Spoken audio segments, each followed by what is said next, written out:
ಬಸವ ಜನ್ಮಸ್ಥಳದ ಇವತ್ತು ದೇವರೇಪ್ಪರಿಗೆ ಮಡಿವಾಳ ಮಾಚಿದೇವರ ಜನ್ಮಸ್ಥಳದಿಂದ ಇವತ್ತು ರಾಜ್ಯದ ಉದ್ದಗಲಕ್ಕೂ ಎಲ್ಲ ಜಿಲ್ಲಾ ತಾಲೂಕಾ ಕೇಂದ್ರಗಳಲ್ಲಿ ಗ್ರಾಮ ಆಡಳಿತಾಧಿಕಾರಿಗಳ ಅನಿರ್ದಿಷ್ಟ ಅವಧಿ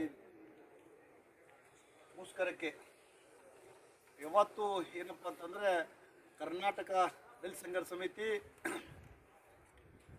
ಯಾರು ಶ್ರಮಿಕ ಜೀವಿಗಳಿರ್ತಾರ, ಯಾರು ಪ್ರಾಮಾಣಿಕವಾಗಿ ಕೆಲಸ ಮಾಡ್ತಾರ, ಯಾರು ದೀನ ದಲಿತರ, ಹಿಂದುಳಿದವರ, ಅಲ್ಪಸಂಖ್ಯಾತರ, ರೈತರ, ಬಡವರ ಪರವಾಗಿ ಕೆಲಸ ಮಾಡ್ತಾರೆ, ಅವರ ಪರವಾಗಿ ದಲಿತ ಸಂಘರ್ಷ ಸಮಿತಿ ಯಾವತ್ತು ತಮ್ಮ ಜೊತೆಗಿರ್ತದೆ. ಅದೇ ರೀತಿಯಾಗಿ ಇವತ್ತು ರಾಜ್ಯ ಸರ್ಕಾರ ಮತ್ತು ಕೇಂದ್ರ ಸರ್ಕಾರಗಳು ಏನು ನೌಕರರಲ್ಲಿ ತಾರತಮ್ಯ ನೀತಿಯನ್ನು ಕೈ ಬಿಡಬೇಕು, ಅವರಿಗೆ ಸಮಾನ ಕೆಲಸಕ್ಕೆ ಸಮಾನ ವೇತನವನ್ನು ಕೂಡಲೇ ಜಾರಿಗೆಗೊಳಿಸಬೇಕು. ಮತ್ತು ಹಲವಾರು ತಂತ್ರಾಂಶಗಳನ್ನು ಅಳವಡಿಸಿರೋದ್ರಿಂದ ಇವತ್ತು ಅವರಿಗೆ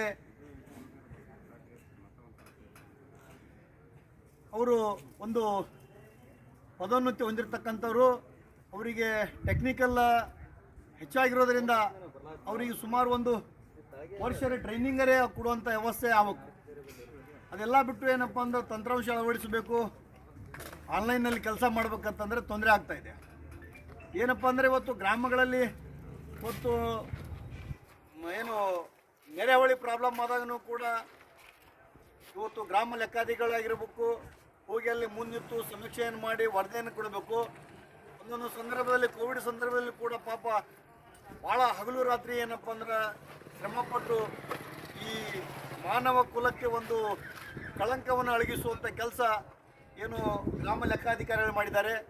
ಹಾಗೆ ಇವತ್ತು ಹಲವಾರು ಏನು ಇವತ್ತು ಮರಳು ಮಾಫಿಯಾ ದಂಧೆಯಲ್ಲಿ ಕೂಡ ಇವತ್ತು ಅವರನ್ನೇ ಹೊಣೆಯಾಗಿ ಮಾಡ್ತಾ ಇದ್ದಾರೆ. ಅವೆಲ್ಲವನ್ನು ಕೂಡ ಗಮನಿಸಿದಾಗ ಏನಪ್ಪ ಅಂದರೆ ನೌಕರ ಒಂದು ಸಣ್ಣ ಹುದ್ದೆ ಅಂತೇಳಿ ಅತಿ ಹೆಚ್ಚು IAS ಮತ್ತು IPS ನಂತರು ಮತ್ತು KS ನಂತಹ ಉನ್ನತ ಅಧಿಕಾರಿಗಳು ಮಾಡತಕ್ಕಂಥ ಕೆಲಸಗಳನ್ನು ಅವರ ಹೆಗಲ ಮೇಲೆ ಹೊರಿಸಿದಾಗ ಅವರ ಕುಟುಂಬವನ್ನು ನಿರ್ವಹಣೆ ಮಾಡೋದು ಮತ್ತು ಗ್ರಾಮವನ್ನು ನಿರ್ವಹಣೆ ಮಾಡೋದು ಭಾಳ ತೊಂದರೆ ಆಗ್ತಾಯಿದೆ. ಅದಕ್ಕೆ ಸಮಯವನ್ನು ನಿಗದಿ ಆಗಬೇಕು, ಆ ಸಮಯ ಅನುಸಾರವಾಗಿ ಅವ್ರಿಗೆ ಕೆಲಸ ಕೊಡಬೇಕು ಮತ್ತು ಅವರಿಗೆ ಕೆಲಸದಲ್ಲಿ ಮಿತಿಯಾಗಿರಬೇಕು. ಹಾಗೆ ತಿಂಗಳಲ್ಲಿ ಅವರಿಗೆ ರಜೆಗಳನ್ನು ಮಂಜೂರಾತಿ ಮಾಡಬೇಕು ಮತ್ತು ರಜೆ ಆದಾಗ ಅವ್ರಿಗೆ ಪೇಮೆಂಟ್ ಅಪ್ಪ ಅಂದ್ರೆ ಕಟ್ ಮಾಡ್ತಕ್ಕಂಥದ್ದಿದೆ. ಅವೆಲ್ಲವನ್ನು ಸರಿಪಡಿಸಬೇಕು ಸರ್ಕಾರ ಅಂತೇಳಿ ಮಧ್ಯಸ್ಥಿಕೆ ವಹಿಸಿ ಅವರಿಗೆ ಸಮಾನ ವೇತನಕ್ಕೆ ಸಮಾನ ಹುದ್ದೆಗೆ ಸಮಾನ ವೇತನವನ್ನು ನೀಡಬೇಕು ಅಂತೇಳಿ ಹೇಳೋದ್ರ ಮುಖಾಂತರ ಅವರಿಗೆ ಮುಂದಿನ ದಿನಮಾನಗಳಲ್ಲಿ ಏನು ತುಟ್ಟಿ ಭತ್ಯೆ ಆಗಿರ್ಬೋದು ಅಥವಾ ಅವರ ವೈದ್ಯಕೀಯ ಭತ್ಯೆ ಆಗಿರ್ಬೋದು ಅಥವಾ ಅವರಿಗೆ ಪಿಂಚಣಿ ವ್ಯವಸ್ಥೆ ಆಗಿರ್ಬೋದು, ಅವೆಲ್ಲ ವ್ಯವಸ್ಥೆಯನ್ನು ಏನು ರಾಜ್ಯ ಸರ್ಕಾರ ಮತ್ತು ಕೇಂದ್ರ ಸರ್ಕಾರ ಕೂಡಲೇ ಅವರಿಗೆ ಅನುಕೂಲ ಮಾಡಿಕೊಡ್ಬೇಕಂತ ಹೇಳೋದ್ರ ಮುಖಾಂತರ ಈ ವೇದಿಕೆ ಮುಖಾಂತರ ನಮಗೂ ಕೂಡ ಮಾತನಾಡಲು ಅವಕಾಶ ಮಾಡಿಕೊಟ್ಟಿರ್ತಕ್ಕಂಥ ಯಾವತ್ತು ನನ್ನ ಗ್ರಾಮ ಲೆಕ್ಕಾಧಿಕಾರಿಗಳೇ ಮತ್ತು ಗ್ರಾಮ ಆಡಳಿತ ಅಧಿಕಾರಿಗಳೇ ಹಾಗೂ ಅವ್ರ ಕೈಯಲ್ಲಿ ಕೆಲಸ ಮಾಡ್ತಕ್ಕಂಥ ಎಲ್ಲ ಅಧಿಕಾರಿ ವೃಂದವೇ ಹಾಗೂ ದಲಿತ ಸಂಘರ್ಷ ಸಮಿತಿಯ ಯಾವತ್ತು ನನ್ನ ಒಡನಾಡಿಗಳೇ ಮತ್ತು ಹಿರಿಯರೇ, ನನಗೆ ಮಾತನಾಡಲು ಅವಕಾಶ ಮಾಡಿಕೊಟ್ಟು ತಮ್ಮೆಲ್ಲರಿಗೂ ಒಂದಿಷ್ಟು ನಾನು ಎರಡು ಮಾತು ಮುಗಿಸ್ತಾ ಇದ್ದೇನೆ.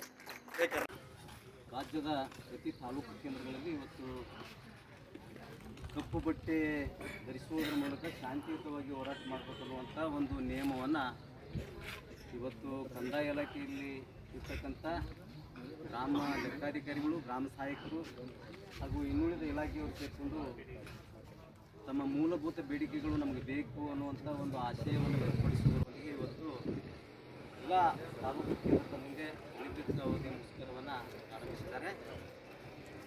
ಈ ಒಂದು ಹೋರಾಟಕ್ಕೆ ಕರ್ನಾಟಕ ರಾಜ್ಯ ದಲಿತ ಸಂಘರ್ಷ ಸಮಿತಿ ಬೆಳಗಾವಿ ವಿಭಾಗೀಯ ಸಂಚಾಲಕರಾದ ನಾನು ಇವತ್ತು ಅವರಿಗೆ ಶೋಷಣೆ ಆಗ್ತಾ ಇದೆ ಅನ್ನೋದನ್ನು ಗಮನದಲ್ಲಿಟ್ಕೊಂಡು ಆ ಶೋಷಣೆಯಿಂದ ಮುಕ್ತರಾಗಬೇಕು, ಅವರಿಗೆ ಸರಿಯಾದ ನ್ಯಾಯ ಸಿಗಬೇಕು ಅನ್ನುವಂಥ ಒಂದು ನಿಲುವಿನಲ್ಲಿ ಕರ್ನಾಟಕ ರಾಜ್ಯ ದಲಿತ ಸಂಘರ್ಷ ಸಮಿತಿ ಅವರಿಗೆ ಸಂಪೂರ್ಣವಾದಂಥ ಬೆಂಬಲವನ್ನು ಇವತ್ತು ವ್ಯಕ್ತಪಡಿಸ್ತಾ ಇದ್ದೇವೆ.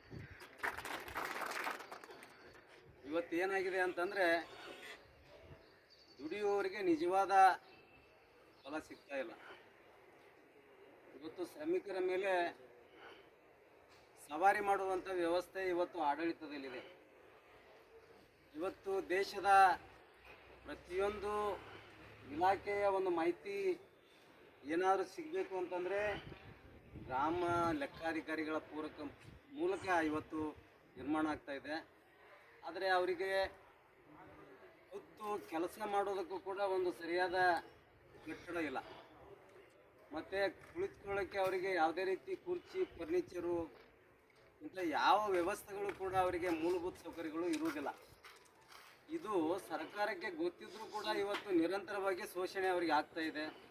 ಆ ಕಾರಣದಿಂದ ಇವತ್ತು ಈ ಶೋಷಣೆ ಮುಕ್ತ ಆಗಬೇಕು ಮತ್ತು ಅವರಿಗೆ ಏನು ಮೂಲಭೂತ ಬೇಡಿಕೆಗಳಿದ್ದಾವಲ್ಲ ಈ ಎಲ್ಲ ಬೇಡಿಕೆಗಳನ್ನು ಕೂಡಲೇ ಸರ್ಕಾರ ಪೂರೈಕೆ ಮಾಡಬೇಕು. ಮಾಡದೆ ಹೋದಲ್ಲಿ ನಾನು ಅವರಿಗೆ ಒಂದು ಸಲಹೆಯನ್ನು ನಾನು ಕೂಡ ಅವರ ಒಂದು ಹಿತೈಷಿಯಾಗಿ ಹೇಳೋಕ್ಕೆ ಇಷ್ಟಪಡ್ತೀನಿ. ಇದು ಸುಮಾರು 5 ವರ್ಷಗಳಿಂದ ನಿರಂತರವಾಗಿ ಸರ್ಕಾರಕ್ಕೆ ತಮ್ಮ ಬೇಡಿಕೆ ಪೂರೈಸಬೇಕು ಅನ್ನುವಂಥ ಒಂದು ಕೂಗಿದೆ. ಇವತ್ತು ಸರ್ಕಾರದಲ್ಲಿರ್ತಕ್ಕಂಥ ಏನು ಇಲಾಖೆ ಮಂತ್ರಿಗಳಾಗಿರ್ಬೋದು ಮತ್ತು ಅಧಿಕಾರಿಗಳಾಗಿರ್ಬೋದು, ಮಾನ್ಯ ಮುಖ್ಯಮಂತ್ರಿಗಳಾಗಿರ್ಬೋದು, ಅವ್ರಿಗೆಲ್ಲನೂ ಗೊತ್ತಿದ್ರೂ ಕೂಡ ಇದ್ರ ಬಗ್ಗೆ ಮಲತಾಯಿ ಧೋರಣೆ ಮಾಡೋದು ಯಾಕೆ ಅಂತ ಕೇಳಿದರೆ ನಿಮ್ಮ ಹೋರಾಟ ಪೂರಕವಾಗಿ ಅವರಿಗೆ ಆಗ್ತಾ ಇಲ್ಲ. ಆ ಕಾರಣದಿಂದ ನೀವು ರಾಜ್ಯದಲ್ಲಿರ್ತಕ್ಕಂಥ ಏನು ಈ ಕಂದಾಯ ಇಲಾಖೆಗೆ ಸಂಬಂಧಪಟ್ಟಂಥ ಎಲ್ಲ ನೌಕರರು ಒಗ್ಗೂಡಿಕೊಂಡು ನಿಮ್ಮ ಸಂಘ ಸಂಸ್ಥೆಗಳನ್ನು ಒಗ್ಗೂಡಿಸಿಕೊಂಡು ನಿಮ್ಮ ಬೇಡಿಕೆ ಪೂರೈಕೆ ಆಗುವವರೆಗೂ ನೀವು ಸೇವೆಯಿಂದ ಬೈಕೌಟ್ ಆಗುವಂಥ ವ್ಯವಸ್ಥೆ ಮಾಡಬೇಕು. ನೀವು ಅಂದಾಗ ಮಾತ್ರ ನೀವು ನಿಮ್ಮ ಹಕ್ಕುಗಳನ್ನು ಪಡ್ಕೊಳ್ಳೋಕ್ಕೆ ಸಾಧ್ಯ ಆಗ್ತಾ ಇದೆ. ಆ ಒಂದು ಹೋರಾಟಕ್ಕೆ ನಮ್ಮದು ಕೂಡ ರಾಜ್ಯ ಮಟ್ಟದ ಸಂಘಟನೆಯನ್ನು ನಿಮಗೆ ನಾವು ಬೆಂಬಲವನ್ನು ಕೊಡುತ್ತೀವಿ ಅನ್ನುವಂಥ ವಿಚಾರವನ್ನು ಈ ಸಂದರ್ಭದಲ್ಲಿ ಹೇಳ್ತೀವಿ. ನಮಗೆ ಈ ಒಂದು ವಿಚಾರದಲ್ಲಿ ನೀವು ಮಾಡುವಂಥ ಏನು ಹೋರಾಟ ಇದೆಯಲ್ಲ ಈ ಹೋರಾಟಕ್ಕೆ ಸಂಪೂರ್ಣವಾದ ಬೆಂಬಲ ಇದೆ.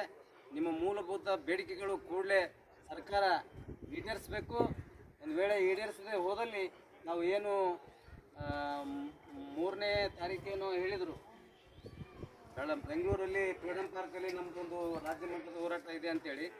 ಈ ರಾಜ್ಯ ಮಟ್ಟದ ಹೋರಾಟದಲ್ಲಿ ನಿಮಗೆಲ್ಲ ಬೇಡಿಕೆಗಳು ಘೋಷಣೆ ಆಗಬೇಕು. ಅಲ್ಲಿವರೆಗೂ ನೀವು ಯಾರೂ ಸ್ಥಳಾಂತರ ಮಾಡಬೇಡ.